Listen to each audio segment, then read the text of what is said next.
E hoje, diferente dos outros pastores que estiveram aqui, o pastor Kleber falou a semana passada muito bem, né? Ele inclusive foi tocando em alguns pecados e esmiuçando ali o tema, foi muito legal ouvi-lo. A gente teve um feedback excelente da igreja, do culto da semana passada, mas diferente dos outros capítulos, esse capítulo do livro que nós vamos estudar, ele não vai expor um texto bíblico, a gente não vai especificamente usar um texto base, a gente vai caminhar aqui por vários textos, porque ele quer, nesse capítulo, trazer conceitos, ideias para a nossa reflexão.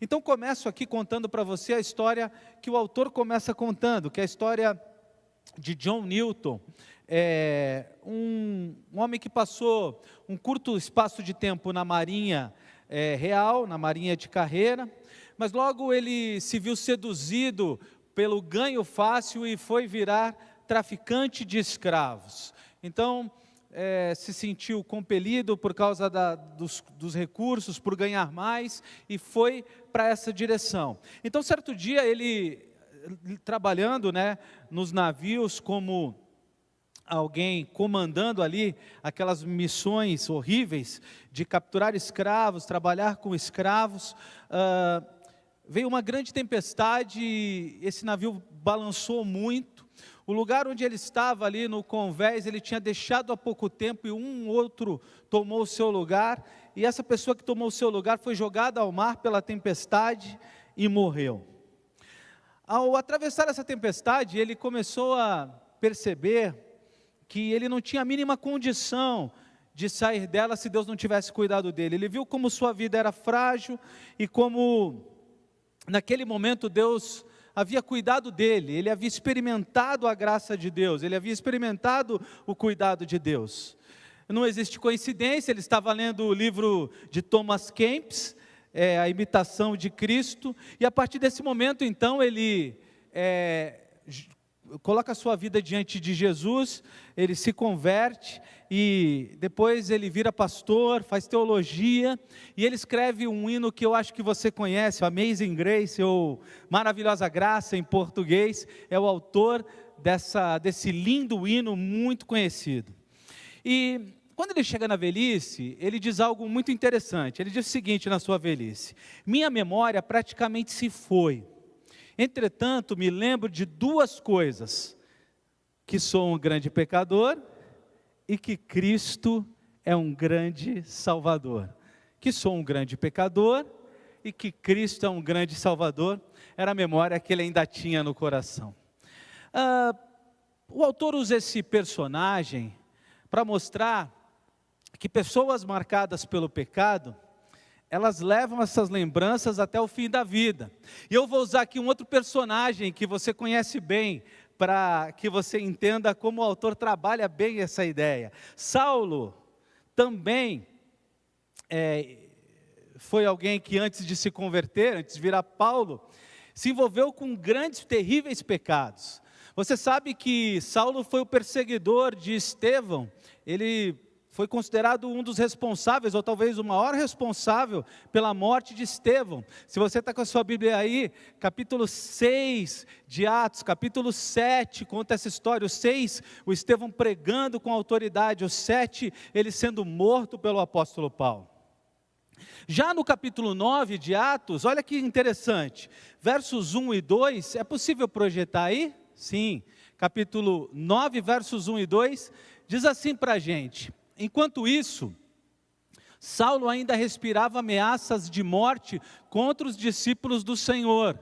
Dirigindo-se ao sumo sacerdote, pediu-lhe cartas para as sinagogas de Damasco, de maneira que, caso encontrasse ali homens ou mulheres que pertencessem ao caminho, pudesse levá-los presos para Jerusalém. Paulo então, presta atenção aqui, muito parecido com a ideia de John Newton, ele também foi um perseguidor do Evangelho, e isso ficou muito forte em seu coração e sua vida, e você pode perceber que já no fim do seu ministério, em 1 Timóteo capítulo 1, versículo 13, no fim da sua vida, no fim, na verdade, quase no fim, ele se confessa alguém que tinha sido blasfemo, perseguidor e arrogante.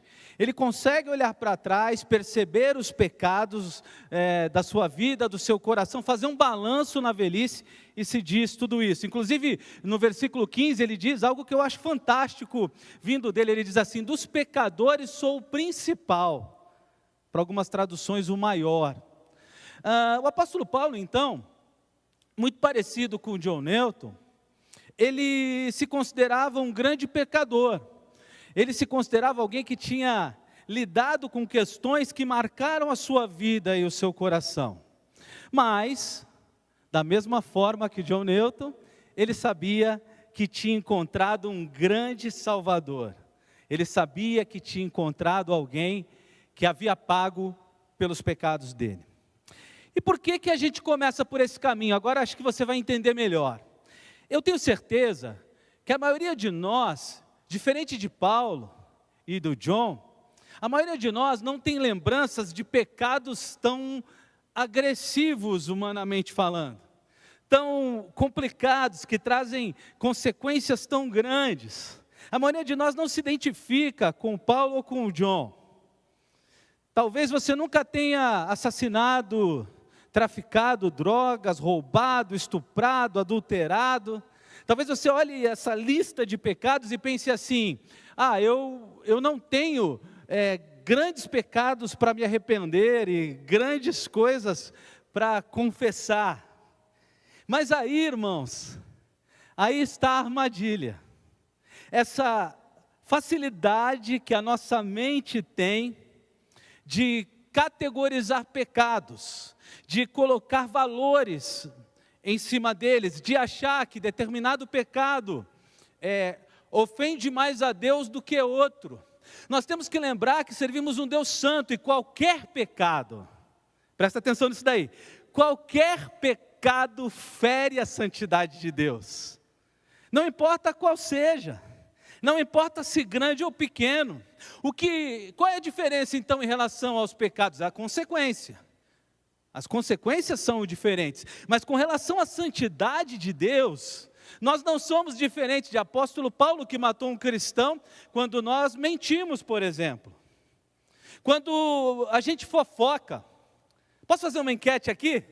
Quem nunca fofocou, levanta a mão. Cuidado que se levantar e estiver pecando, é mais um. Ixi, todo mundo já fofocou aqui, misericórdia. Tá bom, eu preguei sobre a língua aí umas 2 semanas atrás, dá uma chegadinha lá para assistir esse sermão, né? Guardar ressentimento, ser impaciente, ser egoísta. É engraçado como, às vezes a gente tem a tendência de ser egoísta, de uma forma que parece espiritual. Uma vez, não, muitas vezes já vivi isso, mas agora, recentemente, lembro de um irmão que perdeu o emprego e trabalha numa grande empresa. E ele conversando comigo: pastor, ore por mim. Eu fiquei pensando, por que eu? E eu falei, por que não você? Mas eu sou crente. Por que eu, se eu sou crente? É porque você tem um Deus para cuidar de você. É melhor que seja um crente ou um incrédulo? Não, estou brincando, eu quis pirar tua cabeça aí. Mas, presta atenção aqui, pecados que parecem que a gente não comete. Por que eu? Coitadinho de mim. O carro, mulher e dinheiro não se empresta. Egoísmo. Deixar de confiar em Deus, ser materialista, idolatria. Tudo isso está para Deus como os pecados de Paulo e do John, do nosso querido apóstolo e do nosso querido escritor do hino Maravilhosa Graça. Quando você idolatra o teu time de futebol, eu sei que isso não acontece aqui, amém? Isso é pecado. Quando você idolatra um político, ai meu Deus, não fala sobre isso, Alípio. Quando você idolatra um político, isso é pecado. Não importa quem ele seja. Nós precisamos entender, irmãos, que pecados, eles ofendem a Deus. Qualquer pecado ofende a Deus, porque nosso Deus é um Deus santo. E Ele se sente ofendido quando qualquer pecado dos seus servos, dos seus filhos, está sendo cometido. Então, todo pecado é uma ofensa a Deus. E a primeira coisa que o autor quer que a gente reflita aqui é o seguinte, que a gente perceba, que a gente saiba, que não saia do nosso radar, é o seguinte: nós somos um grande pecador, como disse o John. Você é um grande pecador e eu também. Mas, todavia, porém, com certeza você olha para alguns pecadores e acha que eles são maiores pecadores que você. Com certeza você olha para algum tipo de pessoa e pensa assim: esse daí é pior do que eu. E sabe, meus irmãos, não é procurando pecado na vida do outro que nós vamos resolver esse problema com Deus. Não é, por exemplo, dizendo assim: poxa vida, eu só menti e aquele camarada matou, então ele é o problema. Não é fazendo assim que nós vamos resolver as questões do nosso pecado. Não é achando alguém que na nossa cabeça peque mais do que a gente. Com certeza, você sabe que se você encontra pecado na vida do outro, para tentar justificar o seu, você sabe que uma coisa você consegue: trazer a pessoa para o mesmo patamar que você. Mas ora, todos são pecadores, então isso não mudou nada.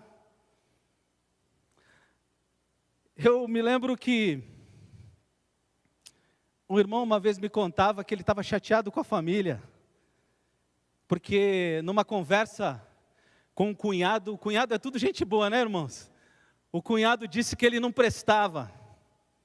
E ele estava muito magoado, ferido. Ele pensava em terminar aquele casamento para não conviver mais com aquela família. Pastor, eu não estava lá, falaram mal de mim, meu cunhado falou que eu não presto. E eu olhei para ele e falei assim: e você presta? Aí ele ficou sem graça, né? Pastor, eu não sei. Eu falei: você presta? Irmão, todos pecaram, todos pecam, e todos irão pecar, e destituídos estão da glória de Deus. Eu disse para ele, eu responderia o seguinte para o meu cunhado, se eu fosse você: você disse que eu não presto, porque você não me convidou para contar para eles as coisas terríveis que só eu sei de mim mesmo. Fala a verdade, você sabe coisas terríveis a respeito de você que ninguém sabe. Coisas que você pensa, coisas que você já fez, coisas que você já pensou em fazer, coisas que você já falou. E é para esse caminho, essa reflexão, que o autor nos traz. É interessante ver o apóstolo Paulo dizendo: olha, dos pecadores sou o principal. Porque, geralmente, um apóstolo poderia querer dizer que ele era muito santo, muito correto, e que na vida dele já não se encontrava pecado. Então, para a gente começar a corrigir os pecados que estão mais no profundo do nosso coração, a gente precisa acreditar, viu? Olha para mim aqui, ó. Por mais que você não acredite, você é um pecador. Eu vou chegar em casa hoje todo forte, falando para a esposa: hoje eu vim aqui da igreja, esposa, eu sou forte, chamei todo mundo de pecador lá. Amém ou misericórdia? Chamei todo mundo de pecador lá hoje na igreja. Mas não fui eu não, é a Bíblia que diz. É o livro que diz. E é o que a gente precisa acreditar para começar a trabalhar os pecados que estão no nosso coração. Veja que tanto Paulo quanto John, eles disseram que eram pecadores, não que fossem. Eles disseram: sou pecador, não fui pecador. Eles não falaram no tempo passado, eles falaram no tempo presente. E por que isso, irmãos? Porque você pensa assim: mas como assim? O apóstolo Paulo disse que dos pecadores ele era o principal. Se ele era um apóstolo, como assim? Não cabe na minha cabeça. Eu vou te explicar como. Tem como apagar a luz aqui, irmãos? É muito difícil. Aqui no palco. Pode apagar toda, vai ser muito melhor. Quem está me assistindo aí, me dá uma licencinha, vai ficar tudo escuro. É possível apagar? Ok. Eu não vejo quase nada onde vocês estão, porque eu estou no escuro. E no escuro eu não enxergo nem vocês, nem a mim mesmo. Se minha roupa tem uma mancha, se meu cabelo está desarrumado, mesmo que eu tivesse um espelho aqui na minha frente, eu não poderia enxergar. Podem acender a luz, meus irmãos? E agora eu começo a ver minhas mãos, eu começo a perceber os meus pecados, eu começo, quando acender a luz onde vocês estão, ver vocês, ver a cor da máscara, ver a cor do cabelo, ver a cor da roupa. É mais ou menos o que Paulo está ensinando. Quanto mais perto de Jesus nós estamos, mais nós enxergamos os nossos pecados. Quem são os maiores pecadores? Aqueles que estão mais perto de Jesus e têm humildade para perceber perto da luz, enxergar perto da luz as áreas cinzentas da sua vida. Está entendendo o que eu estou dizendo? Quem consegue, de fato, enxergar pecado? Ora, quem está mais perto da palavra. Quem está orando mais. Então, quando o apóstolo Paulo fala dos pecadores, sou o principal, um dos motivos, e a gente podia elencar outros, é porque ele estava tão perto de Deus, tão perto de Jesus, que ele conseguia enxergar a maldade do próprio coração. E sabe que esse era o problema dos religiosos com Jesus. Os religiosos, eles não queriam ver em Jesus a luz, e ver a partir de Jesus os seus pecados. Se você olhar o Novo Testamento, o relacionamento de Jesus com os pecadores era extremamente mais tranquilo, porque ele dizia, você é pecador, e o pecador dizia, sou pecador, do que com os religiosos, que batiam no peito, igual pregou o pastor Kleber aqui, e diziam que eram os bons. Para falar sobre pecado, a gente tem que ter coragem. E para ter coragem de enxergar, a gente precisa estar perto de Cristo, perto da luz. Porque senão, como que a gente vai fazer? Olha aqui um pouquinho para mim. A gente vai ficar olhando o pecado do outro. A gente vai ficar encontrando o defeito do outro. A gente vai ficar tentando fazer réguas de medidas de pecado do outro versus o meu pecado. E sempre para nos favorecer. Sempre vamos nos comparar com o maior tipo de pecador na nossa cabeça que exista. A gente sempre vai querer levar vantagem. A gente sempre vai querer ganhar de goleada com relação a isso. É por isso que a gente precisa parar um pouquinho aqui e ver o que aconteceu com Isaías no Antigo Testamento. Isaías capítulo 6, quando ele chega perto de Deus, olha o que o versículo 5 de Isaías 6 diz para a gente. Então gritei, ai de mim, estou perdido, pois sou um homem de lábios impuros e vivo no meio de um povo de lábios impuros. E os meus olhos viram o Rei, o Senhor dos exércitos. Perto de Deus, Isaías enxergou a própria miséria. Perto de Deus, Isaías enxergou os próprios pecados. Perto de Deus, Isaías conseguiu ser consciente de quem ele era de verdade. Posso fazer uma pergunta aqui para vocês? Até aqui, alguém está se sentindo um pouquinho mais pecador do que antes? Amém ou misericórdia? O pastor veio hoje aqui para fazer a gente se sentir pecador. Calma que tem cura para isso, a gente vai chegar lá. Calma que a gente vai te ajudar. Veja, queridos, que Paulo não deixava de enxergar os seus pecados. Se você está com a sua Bíblia aberta aí, Efésios 3, versos 7 e 8, a gente vai ver que ele se declara menor dos santos, ou seja, o menor dos salvos. Dos salvos ele se achava o menor. Efésios capítulo 3, versículos 7 e 8. Depois apóstolo Paulo, ele diz que ele era o menor dos apóstolos, dos que serviam a Deus. 1 Coríntios, capítulo 15, verso 9. E depois ele ainda diz que ele é o maior dos pecadores, o texto que acabamos de ler, 1 Timóteo 15, 1, 1 Timóteo, capítulo 1, versículo 15. Apóstolo Paulo conscientemente tentava enxergar os seus pecados para que ele fosse melhor a cada dia, para que ele crescesse a cada dia. E a cura para os pecados, aceitáveis ou vergonhosos, elas vão acontecer toda vez que a gente tiver coragem de olhar de fato para nós. Presta atenção aí, essa mania de olhar para o outro, de falar da vida do outro, de achar pecado no outro, não vai resolver o teu problema. Na verdade, só há uma pessoa que você consegue mudar nesse mundo. Quem é essa pessoa? Quem é essa pessoa que você consegue mudar no mundo? Só você mesmo. Então, para com isso, viu? Para com isso, para de abrir o Instagram, o Facebook, olha esse irmão, olha essa irmã, olha essa saia, olha essa roupa, olha essa foto, olha essa postagem, olha essa palavra. Beleza, temos que exortar esses irmãos, sim, mas olha para você. Olha para você, tenha coragem de olhar para você, tenha coragem de perceber os teus pecados, de ver como você precisa ser transformado ainda. A cura para os pecados, ela vai acontecer quando a gente conseguir fazer algo que falamos aqui, no caminho da restauração, começar a dar nome bíblico para o pecado. O pastor Kleber falou isso da outra vez também, começar a dar nome bíblico para o pecado, começar a olhar para a Bíblia e falar assim, esse pecado aqui, com esse nome, existe na minha vida? Lembrar também que Cristo não só nos livra do castigo do pecado, mas nos ajuda a vencer o pecado. Então, quando você começa a caminhar pensando em pecado, você precisa lembrar que ele tem cura. Você precisa lembrar que ele tem jeito. Você precisa lembrar que não é uma doença terminal. Você precisa lembrar que Cristo se envolveu com isso.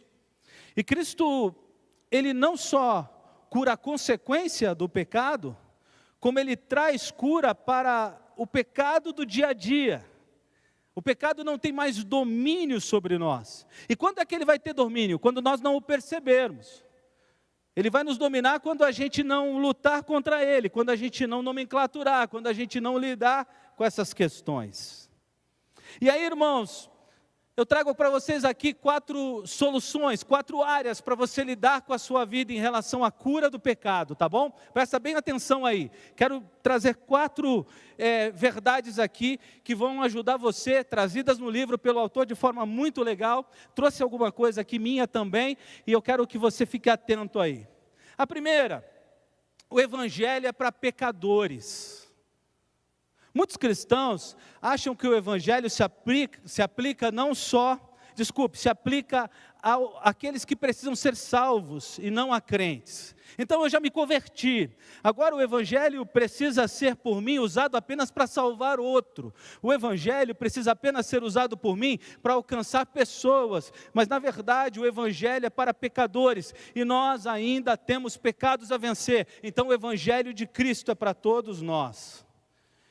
Não é só para compartilhar com os perdidos, mas é para compartilhar com o teu coração, com a tua tendência ao pecado, com o teu coração enganoso, com as males que rondam a tua mente, com os pensamentos que não deveriam estar em você. Você precisa compartilhar o evangelho consigo mesmo, sempre, até a morte. Você precisa do evangelho para ele te transformar de glória em glória. Todos os mandamentos do Novo Testamento, éticos e exortações, eles pressupõem pecados a serem vencidos em cristãos. Muitas cartas escritas para a igreja, falando para cristãos, vençam o pecado, vençam a mentira, vençam a língua, vençam a fofoca. Não é escrito para quem não é cristão. Na verdade, eu tenho um grande problema em acreditar que alguém que não é cristão consiga viver os padrões éticos de um cristão. Eu tenho dificuldade de acreditar que ele consiga, muito embora conheça muitas pessoas muito sérias que não são cristãs e são sérias demais, mas tem coisas que só o Espírito Santo nos capacita a viver. A carta de 2 Timóteo, capítulo 3, verso 16, fala da importância das Escrituras, e veja, 2 coisas, ela diz que as Escrituras servem para corrigir e repreender. Quem? Quem que a Escritura corrige e repreende? O cristão. Irmãos, o Evangelho deve arar o terreno da nossa vida todo dia, o tempo todo. O Evangelho deve arar os nossos corações à procura de pecados que ainda não deixamos. E mais, presta atenção aqui, meus irmãos, não é só passar por cima, não é só arar, não, precisamos usar a enxada para buscar aqueles pecados ocultos no profundo do nosso coração. Você precisa saber, irmão, e eu também, que diuturnamente precisamos ser confrontados pelas verdades do Evangelho. Precisamos aplicar os textos bíblicos à nossa vida. Coisas tão difíceis, né? Pensar aí num texto difícil de viver no tempo da política, amar o inimigo. Imagina o político que você não gosta, você consegue convidar ele para jantar na sua casa e pregar o Evangelho para ele? Ou você já chamou ele tanto de lixo nas suas redes sociais, que nem coragem para fazer isso você tem? A gente precisa, e eu estou usando isso como exemplo, poderia usar dezenas, centenas. A gente precisa começar a olhar para os textos bíblicos e aplicar nossos sentimentos, a nossa vida e ao nosso coração, e arrancar de dentro da gente o que não tem nada a ver com Cristo. Porque Jesus, nos tempos de hoje, se ele fosse jantar na casa de Zaqueu, meus irmãos, ia dar um problema. Olha, Zaqueu parece alguns políticos aí dos dias de hoje, viu? Ia dar um problema. Mas sabe, meus irmãos, a gente precisa, eu falei de política só porque é o assunto aí que mais mexe, né, com as paixões, mas a gente precisa olhar para o nosso coração como um todo, e começar a corrigi-lo à luz da palavra. Qual é o inimigo que você não consegue perdoar? Com quem você não consegue andar a segunda milha? Por que você não consegue dar a outra face? Por que você fofoca? Por que você mente? Por que você deseja o mal para alguém? Precisamos encarar essas questões. Sabe por quê, irmãos? Porque provavelmente, nesse mundo que lê pouco, provavelmente você será a Bíblia que muitos lerão. Posso fazer uma pergunta aqui agora, depois de falar isso? Que Bíblia o pessoal está lendo quando lê sua vida?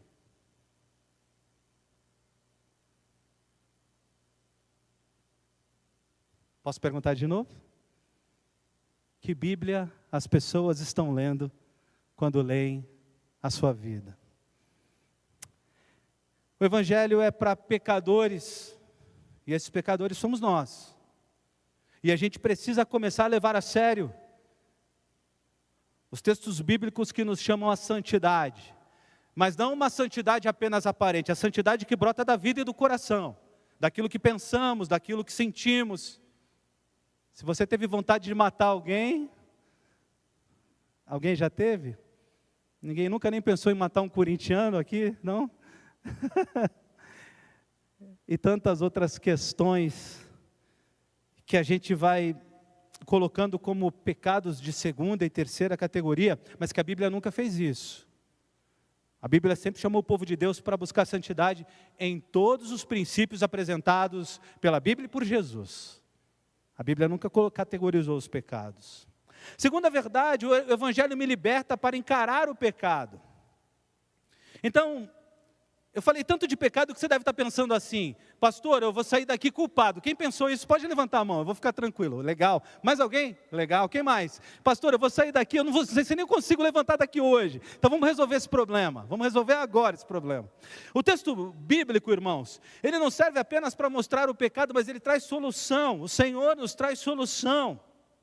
Encarar pecados geralmente resulta em culpa.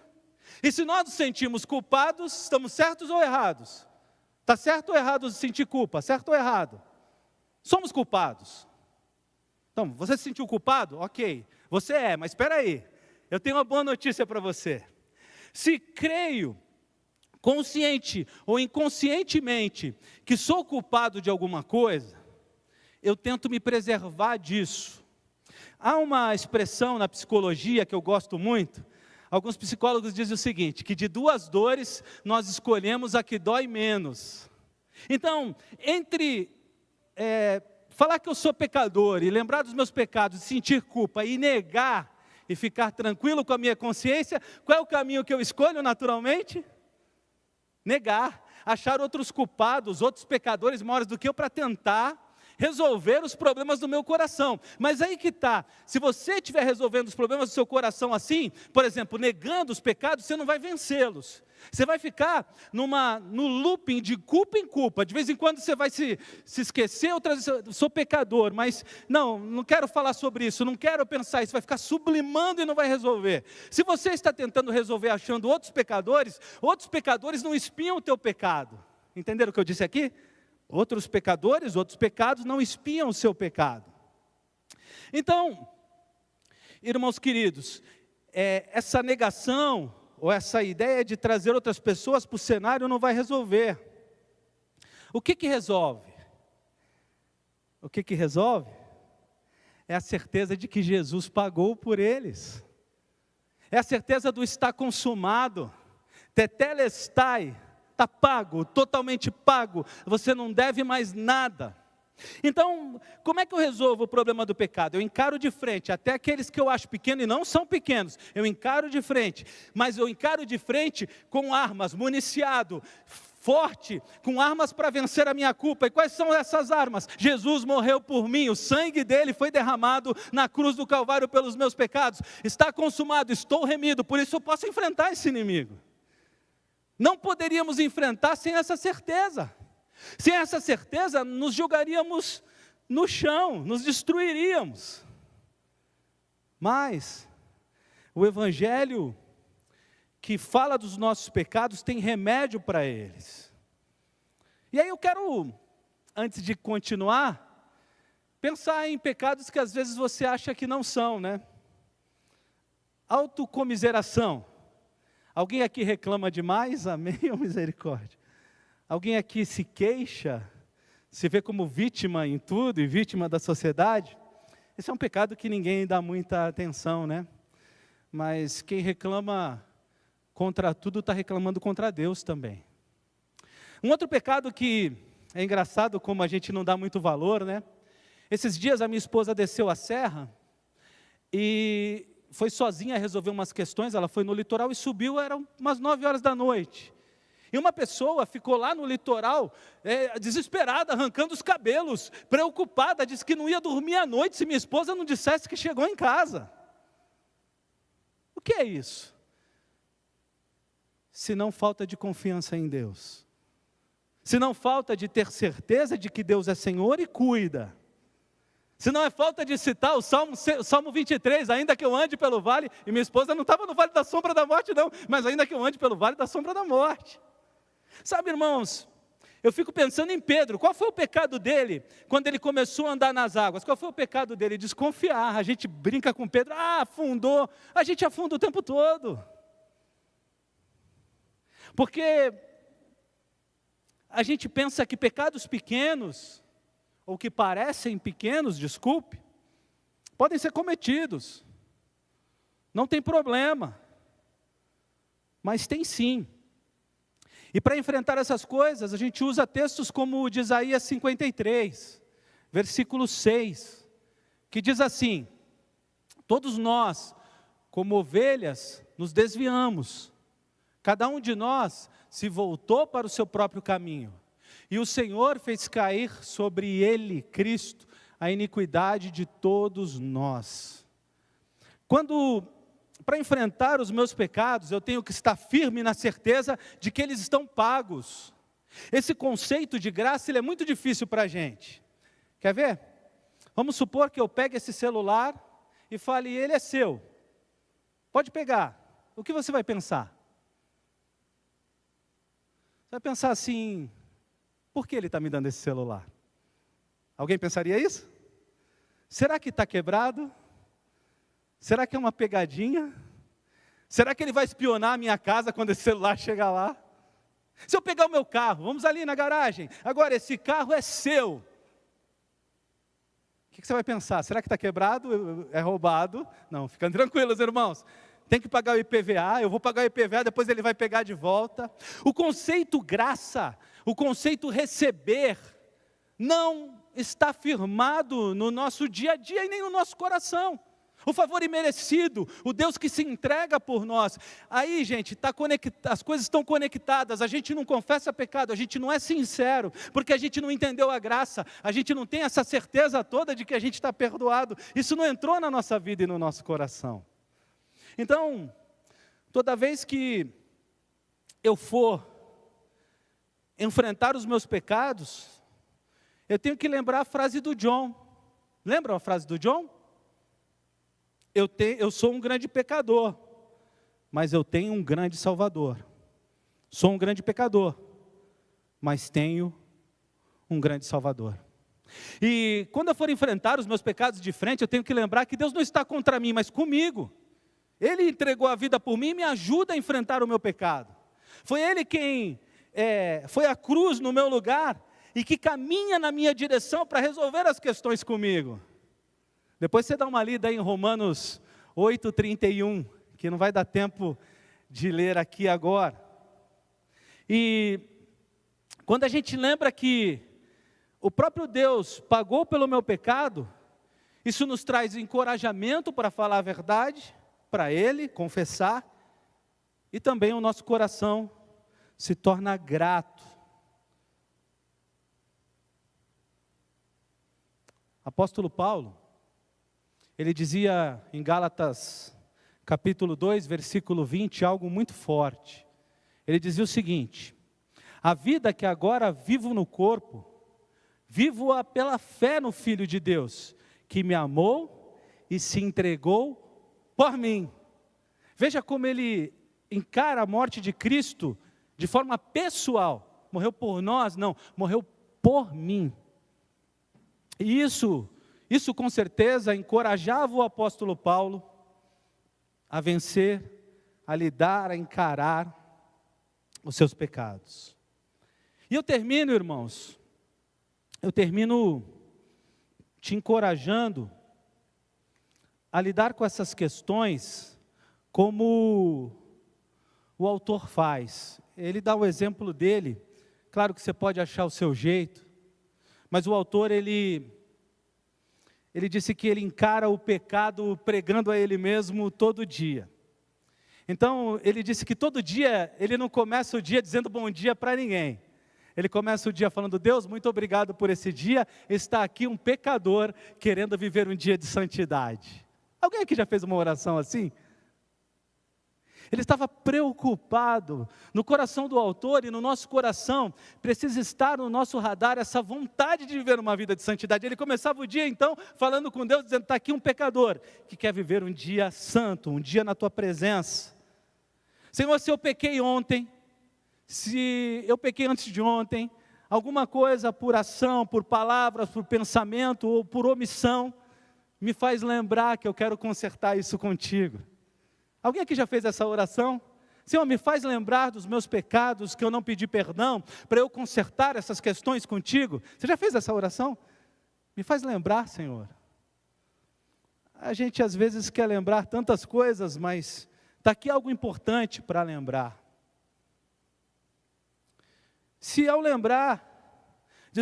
pensar nisso, ao fazer essa oração, o autor do livro, ele diz que se ele lembrasse de algum pecado, ele parava na hora para orar por aquilo, para dar nome para aquilo, para perceber o que estava por baixo daquela raiz. E geralmente ele não se defendia, segundo ele, dizendo: eu tive uma atitude egoísta. Às vezes a gente diz isso, né? Eu falei aqui, eu dei uma escorregada. Não, ele dizia: eu sou um egoísta que evidenciei isso com essa atitude. Eu sou um fofoqueiro que evidenciei isso com essa atitude, fofocando hoje. Eu sou um maldizente que evidenciei isso fazendo essa ou aquela situação. O autor, ele diz que ele nunca se escondeu dos seus pecados, porque ele sabia, e ele sabe, e ele tem razão, que quanto mais ele confessava, mais santo ele se tornava. E quanto mais santo ele se tornava, mais perto de Deus ele estava. E quanto mais perto de Deus ele estava, mais abençoado, mais cheio de Deus ele era. Como é que um homem consegue ser cheio de Deus? Alguém consegue ser cheio de Deus quando é vazio de si. Se esvazie de si e do que tem na tua vida que não agrada a Deus. E aí você poderá, sim, você poderá vencer os teus pecados. Amém, meus irmãos? Agora, termino fazendo uma pergunta simples. Por que será que é tão difícil confessar? Por que será que é tão difícil dizer eu errei? Por que será que é tão difícil olhar para as situações e perceber onde nelas temos culpa? Geralmente o nosso olhar é clínico em achar culpados, mas é muito parecido com Adão. É a mulher que tu me deste, é o outro. Essa semana eu estava conversando no WhatsApp com um grupo de amigos cristãos, e eu dizia para eles que o avanço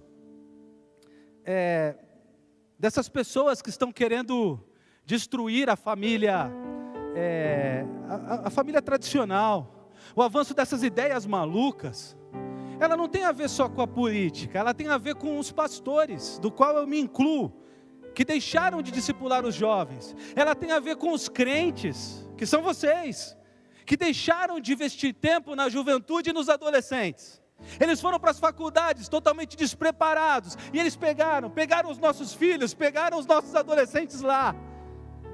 E agora, ao invés de perceber onde a gente errou e corrigir rota, a gente fica achando culpado. E sabe, meus irmãos, enquanto ficarmos achando culpado, as coisas vão piorar e piorar e piorar, até que a gente diga errei, em qualquer área da vida. Mude, transforme, reconheça para que o Espírito faça a obra dele, e assim nós venceremos o pecado. Se você tem dificuldade de reconhecer os seus pecados, eu já vou dizer que você já tem que começar pelo pecado do orgulho. Começa a trabalhar o orgulho que tem no teu coração. Esse é o primeiro pecado a ser trabalhado.